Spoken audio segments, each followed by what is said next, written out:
ጾምን ከምግብ ጸሎትን ከጫወታ ስለመረጠው ልጅ ሰምታችሁ ታውቁ ይሆን? በዙሪያው ያለው ዓለም ሲስቅ ዝም የሚል ልጅ፣ ሌሎች ልጆች በጎዳናዎች ሲሮጡ ወደ እግዚአብሔር መሠዊያ ብቻ የሮጠ ሕፃን። በሀብት ተወለደ፣ ነገር ግን ትሕትናን ለብሶ አደገ። በክብር ተከበበ፣ እርሱ ግን በመታዘዝ አንገቱን ደፋም። የሕይወት ተድላዎች ቀርበውለት ነበር፣ እርሱ ግን ሁሉንም አልቀበልም አለም። ልጆች ጫወታን፣ ወጣቶች ክብርን በሚያሳድዱበት ዓለም እግዚአብሔርን ብቻ የሚያሳድድ አንድ ልጅ ተገኘ። ትንንሽ ከናፍርቶቹ እንኳን ሳቅን አያውቁም ነበር፣ ግን ጸሎቱ ሰማያትን ያካልላሉ። እርሱ በዓለም እንዳለ ሰው አልኖረም፣ ወይም ዓለም የሚፈልገውን አልፈለገም። ሳቅን የማይቀበል ሕፃን እንዴት ያለ ሕፃን ነው! ክብርን የማይቀበል ወጣትስ ምን አይነት ወጣት ነው? በዓለም እየኖረ ዓለምን የሚክድ ምን አይነት ሰው ነው? ብቻ የሱ ሕይወት የአንድ ተራ ሰው ታሪክ አልነበረም። ነገር ግን ሙሉ በሙሉ በእግዚአብሔር እሳት የተበላች ነፍስ ነበረችው። ይህ እሳት ለዓመታት አልጠፋም፣ በዓለም ክብደትም አልደበዘዘም። ማንነቱ በጌታ ፊት ቅዱስና ተቀባይነት ያለው ሕያው መሥዋዕት እስኪሆን ድረስ በቀስታ እየበራ ከዚያም ነደደ። እናም ዛሬ በ44 ሚዲያ ይህንን ታላቅ ቅዱስ አባት እናስበዋለን፣ እንዘክረዋለን። ሚዲያችንን ሰብስክራይብ፣ ቪዲዮውን ደግሞ ላይክ እና ሼር በማድረግ ሲጀምሩ ለኛ ብርታት ይሆኑናል። አባ ሚልኪ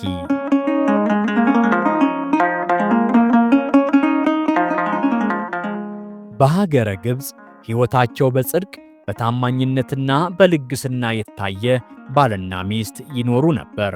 በዘር ሐረጋቸው ክቡር፣ በሀብታቸው ወደር የለሽ፣ በምግባራቸውም ምስጉን ነበሩ። በቤታቸው ውስጥ ብር ብልጭ ድርግም ይላል፣ ወርቅ አዳራሾቻቸውን አስጊጦታል። ርስታቸውም በምድሪቱ ላይ የተዘረጋ ነበር። ሀብታቸው የተትረፈረፈ፣ ልባቸውም ትሑት ነበር። በሀብታቸው አይመጻደቁም፣ ይልቁንም ለድሆች በልግስና ይሰጣሉ። ደንን ይንከባከባሉ፣ ንጹሐንን ከጉዳት ይጠብቃሉ። የምድሪቱ ሰዎች ያደንቋቸው በሀብታቸው ሳይሆን ለእግዚአብሔር ባላቸው የማይናወጥ ታማኝነት ነው። እያንዳንዱ የበጎ አድራጎት ተግባር፣ እያንዳንዱ ደግነት፣ ለሌሎች በጎነት የተነገረው እያንዳንዱ ቃል ሁሉን ቻይ ወደ ሆነው አምላክ አቅርቧቸዋል። በማኅበረሰቡ ውስጥ የተወደዱ ናቸው፣ ምክንያቱም እጆቻቸው ሁልጊዜ የተዘረጉ ነበሩ። ሆኖም ስፍር ቁጥር የሌላቸው በረከቶች ቢኖራቸውም ቤታቸው ዝም ያለ ነበር። ለብዙ ዓመታት ባልና ሚስት ያለ ልጅ ኖረዋል። ናፍቆታቸው ጥልቅ ነበር። ሕይወታቸው ወርቅ በማይፈውሰው ቁስል፣ ብዙ በማይሞላው ባዶ የተሞላ ነበር። ሁልጊዜ ጎህ ሲቀድ አባትየው በመሠዊያው አጠገብ ይንበረከካል፣ ልጅ እንዲሰጠው ወደ እግዚአብሔርም ይጸልያል። እናትየው ሁልጊዜ መብራት አብርታ በአምልኮት ትጾማለች፣ እምባዋም በተቀደሰው ወለል ላይ እንደ ረጋ ዝናብ ቁልቁል ይወርዳል። ዓመታት ቢያልፉም ቤታቸው አሁንም ያለ ልጅ በቅዝቃዜ ተሞልቷል። በየዕለቱ ሐዘኑ በልባቸው ላይ ቢከብድም እምነታቸው ግን ፈጽሞ አልጠፋም። በጾም በጸሎትና በምጽዋት ራሳቸውን ሙሉ በሙሉ ለእግዚአብሔርና ለቅዱሳን አገልግሎት አቀረቡ። በዚህ የትጋትና የናፍቆት ድባብ ውስጥ ነበር በትዕግሥትና በማይናወጥ ተስፋ የእግዚአብሔር የምሕረት ተአምር በመጨረሻ የደረሰው። አንድ በተባረከ ጠዋት እናትየው በማኅፀኗ ውስጥ መለኮታዊ ሙቀት ተሰማት። ይህም የእግዚአብሔር ሞገስ ምልክት ነው።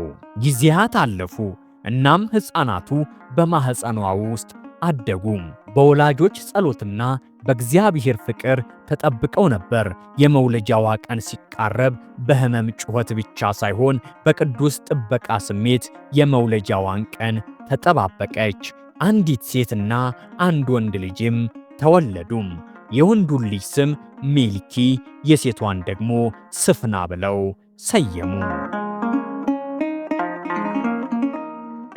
ሚልኪም በይበልጥ ጭምትና የምጡቅ አእምሮ ባለቤት ነበር። ከመጀመሪያው ጊዜ ጀምሮ እርሱን የተመለከቱት ሁሉ አንድ ያልተለመደ ነገር አወቁ። ዓይኖቹ ትንሽ ቢሆኑም በውስጣዊ ብርሃን ያበሩ ነበር። ትንንሽ እጆቹ ምንም እንኳን ስስ ቢሆኑም ከተራው ዓለም እጅግ የላቀ ለሆኑ ሥራዎች የታሰቡ ይመስሉ ነበር። የሱ መገኘት ደስታንና ፍርሃትን አምጥቷል። እናም ወላጆቹ በአመስጋኝነት ተሞልተው ልባቸውንና ቤታቸውን ሙሉ ለሙሉ ለእግዚአብሔር አቀረቡ። ሚልኪ ገና ከልጅነት ዕድሜው ጀምሮ ልዩነት ይታይበት ነበር። ሌሎች ልጆች ከፀሐይ በታች እየሮጡ ሲጫወቱና ሲቦርቁ፣ እሱ ግን ቅዱሳት መጻሕፍትን በመያዝ በተመስጦ ይቀመጥ ነበር። ትናንሽ ጣቶቹ የተቀደሱ ፊደላትን ይከትባሉ። ከዕድሜው በላይ ዕውቀትንና ጥበብን በመማር በአባቶች የሚነገሩትን ሁሉ በትኩረት ያዳምጣል። በ7 ዓመቱ ቅዱሳት መጻሕፍትን ከማንበብ አልፎ በሕይወት ይኖራቸው ጀመር። ለሚልኪ የግብፅ አውራጃዎች የእግዚአብሔር የልብ ምት ማስተጋቢያ መስለው እስኪታዩት ድረስ እያንዳንዱ እንቅስቃሴውን በጥበብና በቁጥብነት እያደረገ ቆየም። በሰው ዘንድ ተወዳጅነትን ያትርፍ እንጂ ሳቅና ጫወታ፣ ፌዝና ከንቱ ንግግር አያስደስተውም። በሚያስቅ ነገር አይስቅም፣ በመጫወቻ ዕድሜው አይቦርቅም። ለሱ ደስታ በእግዚአብሔር እቅፍ መኖር ብቻ ነው። ለእርሱ ማግኘት እግዚአብሔርን ማጣትም ከእርሱ መለየት ብቻ ነበር። ይህ አስተሳሰቡም በወጣትነቱ ወይም በጉልምስናው ጊዜ ያገኘው ሳይሆን ገና በሕፃንነቱ አቡሽ ተብሎ በሚጠራበት የዕድሜ ውጥኑ የመጀመሪያው ጅማሮ ነው። በልጅነት ዕድሜው የብሉያትና የሐዲሳት መጻሕፍትን ጠንቅቆ ከመማሩ በላይ እያመሳጠረ በአንድምታ ይፈታቸው ይተረጉማቸው ነበር። ይህም በወላጆቹ ዘንድ ለነገይቱ ቤተ ክርስቲያን የተስፋ ጭላንጭል እንዲያበራ አድርጎታል። ሚልኪ እያደገ ሲሄድ ዓለም እንደ ባህል ሊቀርጸው ፈለገ። ወላጆቹም በአካባቢያቸው በምግባርና በሃይማኖት የተመሰከረላትን መልከ መልካም ሴት ሊድሩለት ዕቅድ ነደፉ። የዚህኔም ዕድሜው 19 ነበር። የሚልኪ ልብ እረፍት አልባ ሆኖ ሰነባብቷል። ወላጆቹን ይወድ ነበር፣ በውጫዊ ሁኔታ ይታዘዛቸዋል። ነገር ግን ነፍሱ እጅግ የላቀ ነገርን ናፈቀች፣ ሙሉ በሙሉ ለእግዚአብሔር የተሰጠ ሕይወትን። ወላጆቹ ያቀረቡለትን የጋብቻ ጥያቄ በግልጽ ውድቅ ባያደርግም ፍላጎቱ ግን ዜሮ ነበር። ጌታ ሆይ በፈቃድህ ምራኝ፣ በሕይወቴ አንተን ብቻ ላገልግል በማለት አስገምጋሚና ልብን አሳራፊ ጸሎትን አቀረበ። እናም በረቂቅ ታዛዥነትና በጥልቅ እምነት በሰማይ ለተቀመጠው መንገድ ራሱን አዘጋጀም። ከዚህም በኋላ አባቱን እንዲህ አለው፣ አባቴ ሆይ ከኔ ጋር ለተማሩ ልጆች ለባልንጀሮችም ምሳ ላደርግላቸው እሻለሁ አለው። ምሳንም ለባልንጀሮቹ ያዘጋጅላቸው ዘንድ አባቱ 1000 የወርቅ ዲናርን ሰጠው።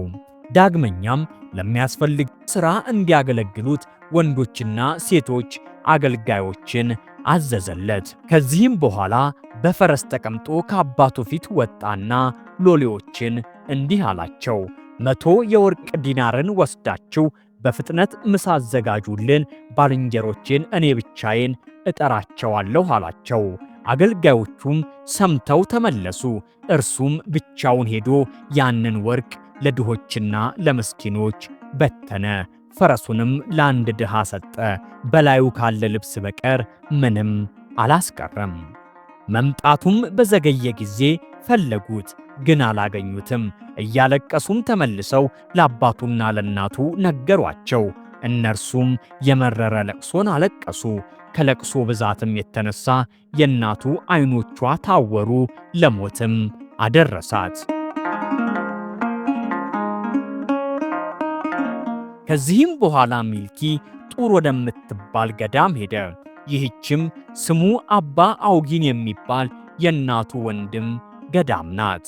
ይህ ገዳም በርካታ መነኮሳት የሚገኙበት ሲሆን እያንዳንዳቸውም በጸሎት በጾምና በትምህርታቸው የበረቱ ናቸው። የገዳሙ አዳራሾች በዕጣን መዓዛ፣ በዝማሬ ዜማ፣ ቅዱሳት መጻሕፍትን በሚያነቡ መነኮሳት ተሞልተው በእምነት ያስተጋባሉ። ሚልኪ ቀንና ሌሊት ጊዜውን ለጸሎትና ለትምህርት ያውል ነበር። ሌሎች ሲያርፉ ከቅዱሳት መጻሕፍቱ ጋር ይቆያል። ሌሎች ሥጋዊ ጓደኝነትን ሲፈልጉ፣ እርሱ ግን እግዚአብሔርን ብቻ ፈለገም። ገና በልጅነት ዕድሜው በብዙ ጸጋ መሞላቱ ታላላቅ መነኮሳትን ሳይቀር አስደነቀ። እርስ በርሳቸውም ይህ ልጅ ከዚህ ዓለም አይደለም፣ የእግዚአብሔር እጅ በእርሱ ውስጥ ይንቀሳቀሳል እያሉ ያወራሉ። በእነዚህ በመጀመሪያዎቹ ዓመታትም ተአምራት ይከተለው ጀመር። የታመሙ ሰዎች በጸሎቱ ፈውስ አገኙ። አጋንንት አጠገቡ ለመቆም ምንም አይነት ሥልጣን አልነበረውም። አንዳንዶች ከፋርስ አንዳንዶችም ከሮም ድረስ መጥተው ፈውስንና ድነትን አገኙ። ሆኖም ሚልኪ ዝናን ወይም ሽልማትን ፈጽሞ አልፈለገም። እያንዳንዱ የታምር፣ እያንዳንዱ የርኅራኄ ተግባር፣ እያንዳንዱ እርምጃዎቹ ሰማያት ራሳቸው እንደሚመሩት ማሳያዎች ነበሩ። ዲያብሎስም እነዚህ በጎ ምግባራትን ሲመለከት ፈተናዎችን ላከ። መነኮሳቱን ይፈትን፣ በምዕመናን ላይም ፍርሃትን ያመጣባቸው ነበር። ሆኖም እያንዳንዱ የዲያብሎስ የጨለማ ዕቅዱ ከሸፈ። እያንዳንዱ የክፋት ሹክሹክታዎቹ ከሚልኪ የማያወላውል ጸሎት ፊት ይሟሟሉ። የአባ አውጊን ገዳም ከምንጊዜውም በላይ በእግዚአብሔር ጠብቆትና መግቦት ቢመራም የዲያብሎስን ፈተና እንዲሁ አየለበት። ሚልኪ በገዳሙ ውስጥ ለ3 ዓመታት ከቆየ በኋላ የምንኩስና ማዕረግን አገኘና አባ ተሰኘም። አባ ሚልኪ ገና በልጅነታቸው የእግዚአብሔርን መንገድ በቃላት ብቻ ሳይሆን በተግባር እያንጸባረቁ ነበር። ለድሆች ምግብ ያዘጋጃሉ፣ የታመሙትን ይንከባከባሉ፣ ጥበብን ፈልገው የሚመጡትንም ወደ ጥበብ ይመራሉ፣ ያስተምራሉ። አባታቸው ለበጎ አድራጎት ወርቅ በሰጣቸው ጊዜ እንኳን ለራሳቸው ምንም ሳያስቀሩ ሙሉ ለሙሉ ለድሆች ነበር የሰጡት። ለጋስነታቸው ወሰን የለሽ፣ ርኅራኄያቸው ማለቂያ የሌለውና ታማኝነታቸው ሙሉ ነበር። በእነዚህ የመንፈሳዊ ዕድገት ነጸብራቅ ዓመታት ውስጥ አባ ሚልኪ በአባ ኦግኒ ገዳም ውስጥ ከቅዱሳን መነኮሳትና ከነዳያን ጋር በጋራ በመሆን የሰማይ አምላክ የሚደሰትበትን መንፈሳዊ ተግባራት ያከናውኑ ነበር። እያንዳንዱ ቀን አዳዲስ ትምህርቶችን አምጥቶላቸዋል። እያንዳንዱ ጸሎት ነፍሳቸውን አበርትቷታል። እያንዳንዱ የበጎ አድራጎት ተግባር በሳቸውና በእግዚአብሔር መካከል ያለውን ትስስር አጠናክሮታል። ታዲያ አንድ ቀን አባ ሚልኪ ባደጉበት አውራጃ ታላቅ አደጋ ደረሰም። በበለስ አጠገብ ከጓደኞቹ ጋር ሲጫወት የነበረ አንድ የመኳንንት ልጅ በአስፈሪ ዘንዶ ተዋጠም። እረኞቹ በአውሬው ላይ አቅም አጥተው ተስፋ በመቁረጥ ጮኹ። ጩኸታቸውም ሜዳውን አቋርጦ ወደ አባ ሚልኪ ጆሮ ደረሰም። አባ ሚልኪም ምንም ሳያመነቱ ወደ ስፍራው ሮጡ። ልባቸው ተረጋግቶ በቆራጥ እምነት ተሞልተው እረኞቹን አረጋጓቸው። መኳንንቱና የአካባቢው ሰዎችም በስፍራው ተገኝተው ዘንዶውን ፍለጋ ጫካ ለጫካና ወንዝ ለወንዝ ይኳትኑ ነበር። አባ ሚልኪ ወደ ጉድጓዱ ሲቃረቡ ግን የመንደሩ ነዋሪዎች ዝም አሉ። መኳንንቱም ልጁን እንዲታደግላቸው ለመናቸው። አባ ሚልኪም እጆቻቸውን ወደ ሰማይ ያነሱና በማይናወጥ ድምፅ ዘንዶውን አዘዙት። የጨለማ ፍጡር ሆይ በጌታችን በኢየሱስ ክርስቶስ ስም አዝሃለሁ፣ ይህንን ንጹሕ ሕፃን ፍታ። በእግዚአብሔር ፈቃድ ይህች ነፍስ በመለኮታዊ ጥበቃ ስር ናት ብለው በታላቅ ኃይል ትእዛዝ ሰጡ። በዚያ ቅጽበት በምድሪቱ ላይ ጸጥታ ወደቀ። ዘንዶውም የእግዚአብሔርን ሥልጣን እንደተገነዘበ መንጋጋውን ከፍቶ ሕፃኑን መሬት ላይ ተፋው። በረኞቹና በመንደሩ ነዋሪዎች ፊት እንባ ፈሰሰ። እግዚአብሔርን እያመሰገኑ በታምራትም እየተደነቁ በአባ ሚልኪ ፊት ተንበርክከው ቡራኬ ተቀበሉ። ሕፃኑ ምንም ጉዳት ሳይደርስበት ወደሚያለቅሱት ወላጆቹ እቅፍ ውስጥ ገባ። ፈተናው ግን በዚህ ብቻ አላቆመም። ምዕመናንን ለማሰቃየት፣ ገዳማትን ለማስፈራራት፣ በሕዝቡም መካከል መከፋፈልን፣ ፍርሃትን ለመፍጠር አጋንንት ተላከ።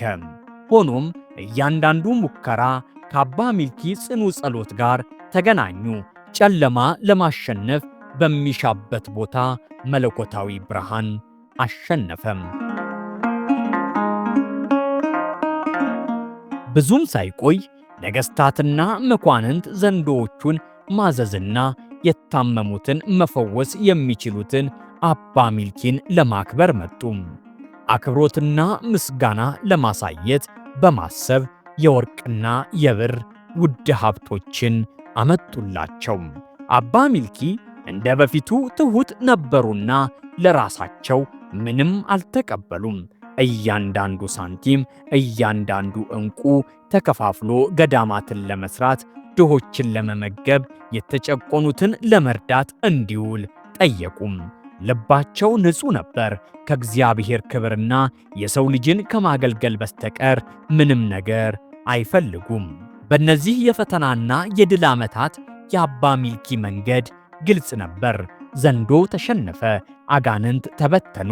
ምዕመናን ግን በቅድስት ቤተ ክርስቲያን ቅጽር ውስጥ ተሰበሰቡ።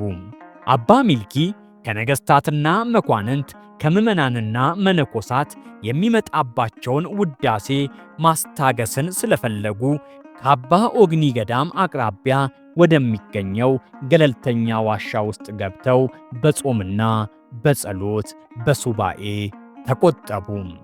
በዚህ ስፍራ ቀኑንና ሌሊቱን በጸሎት በጾምና በልግስና አሳለፉ።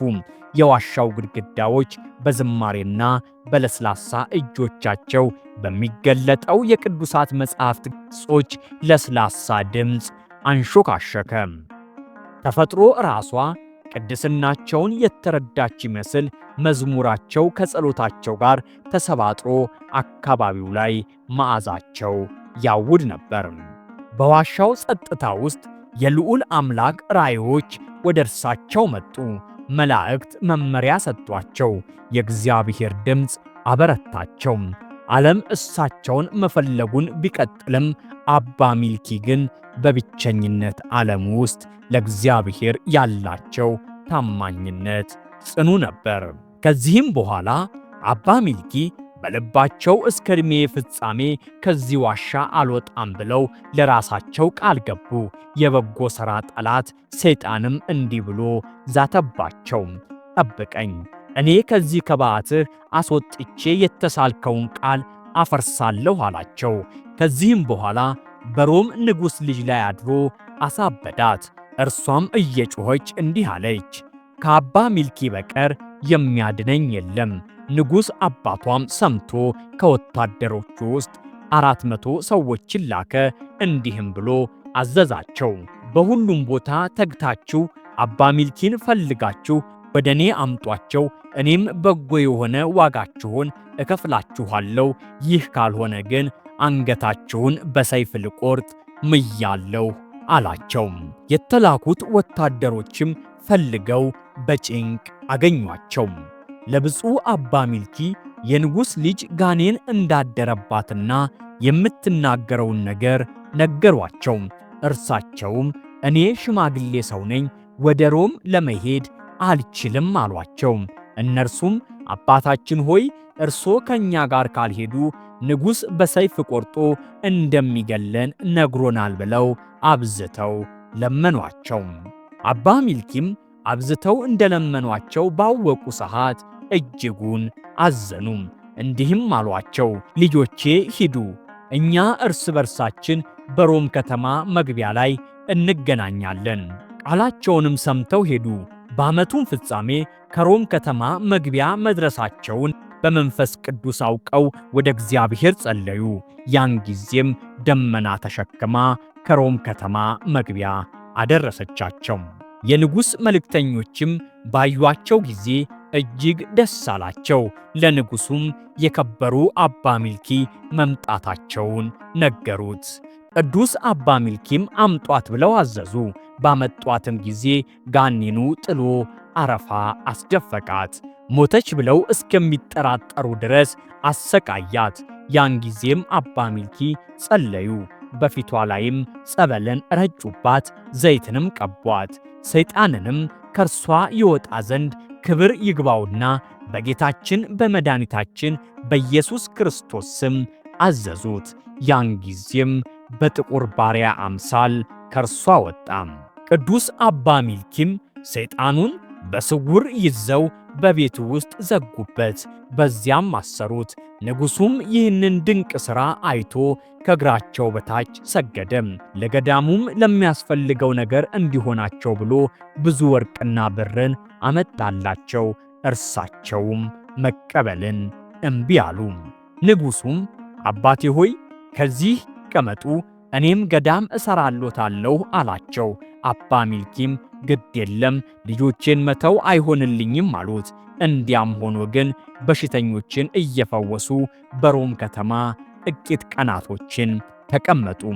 ወደ አገራቸው ይመለሱ ዘንድ ሲነሱ ከንጉሡ ግቢ የንጉሥ ፈረሶች የሚጠጡበት ታላላቅ የድንጋይ ገንዳዎችን አይተው ንጉሡን እንዲሰጣቸው ጠየቁት።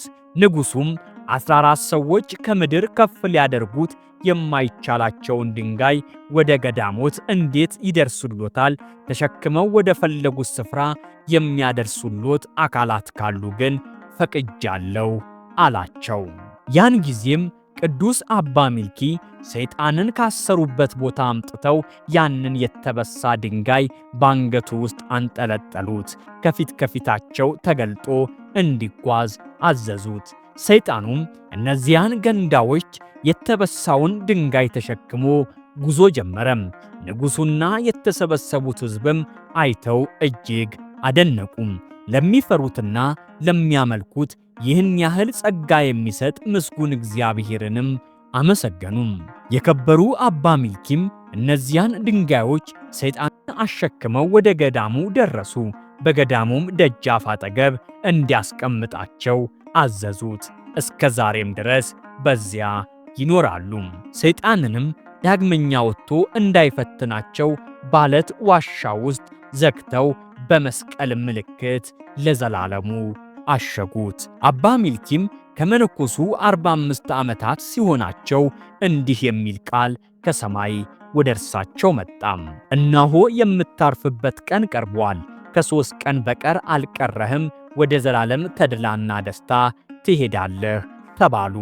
ያን ጊዜም ልጆቻቸውን ሁሉ ጠርተው ሰይጣን ከሚያመጣው ስህተት እንዲርቁና እንዲጠበቁ በፍርሃትም ሆነው እግዚአብሔርን እንዲያገለግሉ አዘዟቸው። ከ3 ቀንም በኋላ አባ እንጦንስ፣ አባ መቃርስ፣ አባ ሲኖዳ፣ አባ ብሶይና አባ ጳቁሚስ ወደ እርሳቸው መጥተው እንዲህ አሏቸው። ወንድማችን ወደ እኛ ና፣ ከእኛ ጋርም ፍጹም ተድላና ደስታ ባለበት በእግዚአብሔር መንግሥት ደስ ይበልህ አሏቸው። ይህንንም ሲሏቸው ነፍሳቸው ከሥጋቸው ተለየች።